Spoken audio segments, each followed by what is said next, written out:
اهلا وسهلا، اقعدي اتفضلي.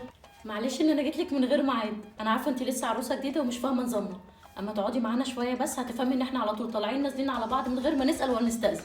لا ازاي، تنوريني في اي وقت وكلكم تنوروني في اي وقت. بس بيتك حلو ما شاء الله. بقول لك ايه، ما تغيري مكان الحاجات دي، حاساهم زحمه قوي هنا، حاسه ان انا شايفه كذا حاجه كده قدام عيني مش مرتاحه، هغيرهم انا. لا عادي، انا بس لما حطيتهم كده كنت مرتاحه، يعني شكل عيني مرتاح بالشكل ده فكنت عايزاهم كده. مش عارفه. وبعدين لاحظت وانا داخله ان انت حاطه السفره قدام المطبخ، مش حطاها ليه في الريسبشن عشان اللي داخل واللي خارج يشوفها. انا فاهمه انتوا ممكن تكونوا انتوا عاكسين، بس انا بحب دايما السفره تبقى قدام المطبخ مش اكتر. بس عادي يعني، كل واحد بيعمل اللي هو مرتاح فيه. بصي خليكي انت قاعده وانا هقوم ارتب لك وانظم لك البيت بطريقه هتشوفها هيبقى عامل ازاي دلوقتي. معلش حقك عليا، شكلك رنيتي كتير، انا بس كنت نايمه بريح شويه. لا ده انا اللي حقك عليا، بس انا لما بصيت لقيت نور الريسبشن عندك مولع افتكرتك صاحيه، عشان كده رنيت بقلب قوي، كنت مصره تفتحي لي. لا انا احيانا ببقى